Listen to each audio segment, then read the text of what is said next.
Greetings, punks, goths, metalheads, herberts, herbetters, Martians and subterranean folk. How are you all doing? My name's John. This is the Health Anarchist channel. Well, it's going to be an indoor video today because it's really rainy outdoor, so I thought I'd have a little chat with you guys. So I've not got anything planned or anything, so I'm just going to have a general chat with you guys, if you don't mind. So I hope you're all having a great week. My week's been okay so far. Not been too busy, but the weather's changed, hasn't it? So the other week we was having a heat wave and I could get out. This week it's like patchy. 1 minute it's the sun's out a bit, the next minute it's raining. But yeah, it's something we've all got in this part of the world, and especially in this part of the country where I am. And there's wetter parts than Manchester, I believe, the further north you go. So if you was watching my last video, then you would have heard me talking about charity shops, how they've gone really expensive in the UK. So I just wanted to chat a bit more about that and just some of the experiences that I've had. Now, the last good things I've had from a charity shop, I'll just show you now. This was about a year ago, this find, and it's this really lovely, nice resin skull, and it's heavy, and that was £5, which I didn't mind it, £5. And the latest really good thing that I found, I'd say, is this candle. So I'll just show you that a bit closer up.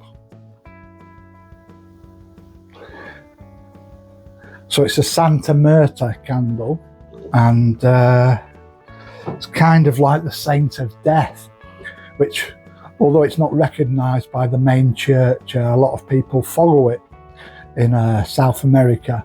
So yeah, it's a lovely find, and for me it was £1, so you know, can't grumble at that. But they were the last good finds I've had. But on clothes, I've not found any good clothes in a charity shop, and there's loads near me, for about a year. And yeah, I'd say it's about a year. It seems to have dried up clothes. I mean, I just go in occasionally, I get like a black pair of jeans in my size, or a black pair of combat pants, and you know, you could get them pretty cheap because I am on a shoestring budget. But for the last year or so, just nothing at all. The only thing they seem to have is lots of really elderly, like old age pensioners trousers, like in a tweed or something, or really bright sort of fluorescent outlandish colours.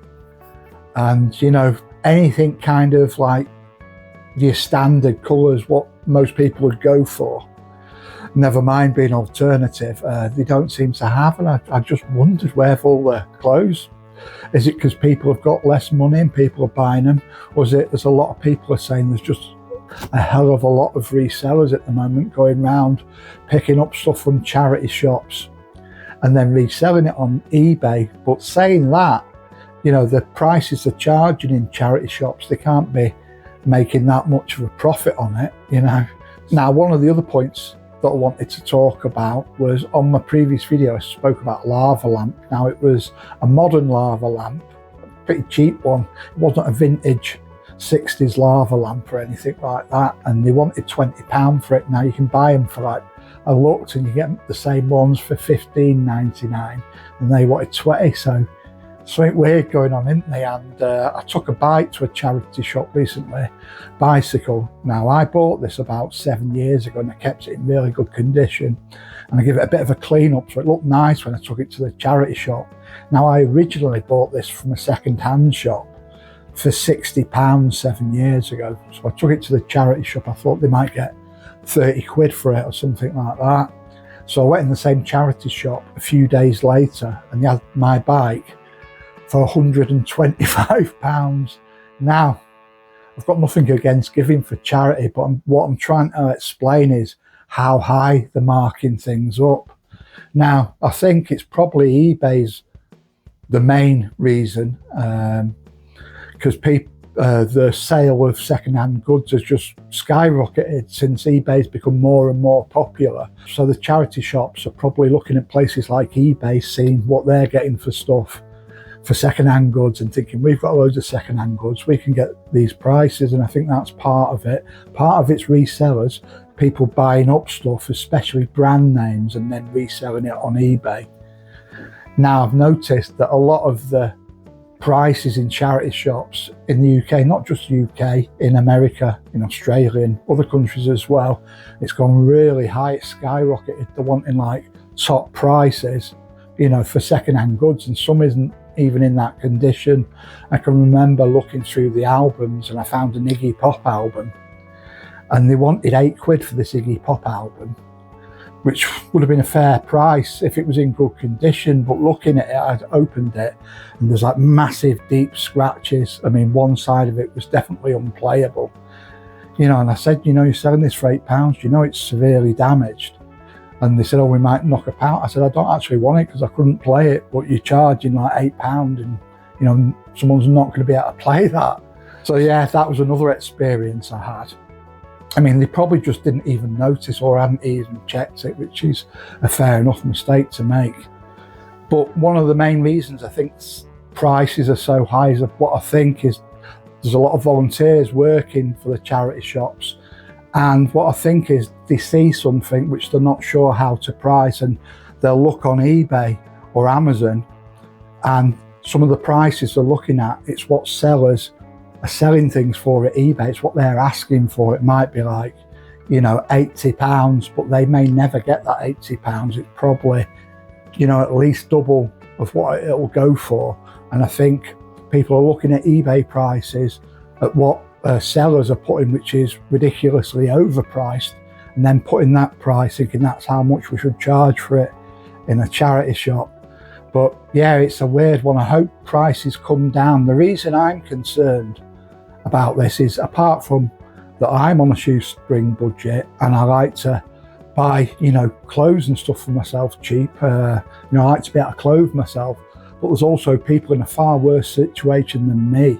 People with families with lots of kids, and, you know, they rely on charity shops to clothe the children. And, you know, when they're charging sky-high prices, it's going to become too expensive for poor families to clothe the children from charity shops. So something needs doing. The prices need to start coming down again so poorer families, you know, can afford the goods, because traditionally charity shops were always there as a bit of a backline for poor families, you know, so they could clothe the children or clothe themselves. Now, if everything's becoming vintage now, as in they want high prices for everything, then how are poorer families going to be able to clothe themselves as easily? I mean, I just think that's something that's been overlooked. And I do think it's great that charity shops, you know, make money for charities, but surely they can keep some of the prices down and more affordable for the public as well, instead of trying to match the prices, you know, the top whack prices on eBay. Saying that, you know, I go in the odd charity shop and prices, you know, aren't too bad in a few places, but it becomes more of the norm than the exception that goods are being marked up at top whack prices, in my opinion. Let me know why you think things have gone up so expensive in charity shops in the comments below. I'd be interested to read your replies. Anyway, for those of you who have been watching my recent videos, then you might have heard me speaking about an art music project that I'm working on at the moment with other people. Now, this mannequin is going to be part of that project in some way, but I'm not going to say what. But what I will say is the project's going really well. I've done some music and I've heard the vocals that someone's been working on to do to it, and it's sounding really good. I'm really pleased with it. This project will probably be out in maybe 1 or 2 months, probably more like 2 months, and it'll definitely be available online for you guys to look at and to listen to the music. So I'll keep you updated. Now, someone was recently asking me about these hats, how I customize them, as in how I jazz them up, you know, and how I make the wool dreads and this kind of thing. Now, I will do a video on that, like a tutorial, which I will show you how I go about doing it when I get a hat. But first I need to get a hat. So I will get a hat soon, because You can never have too many hats as an alternative older man, or as anyone really if you're into hats. So when I get a new hat, I'll do a video showing how I do it up. And now this part of the art project here, I made some wool dreads for this. Now, really easy to make and from really basic supplies. So I will do a video on that, and ideally I need an assistant to help me with that. I've got a few people who might help me because I need someone to be filming me while I'm working with both my hands, and I look forward to doing that. Also, I love cooking. I love cooking vegan Indian food mainly, and I'm passionate about that. So if any of you would like to see me doing some cooking videos, then let me know, because I'd be more than happy to do that.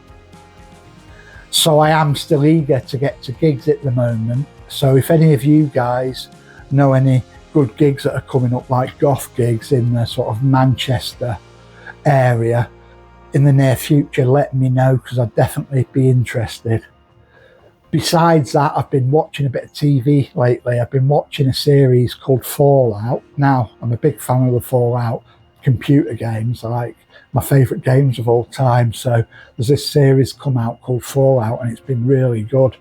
Now, I was very sceptical about it at first because I've never yet seen a TV program or a film that's been based on a computer game that's been any good, but this Fallout one was really good.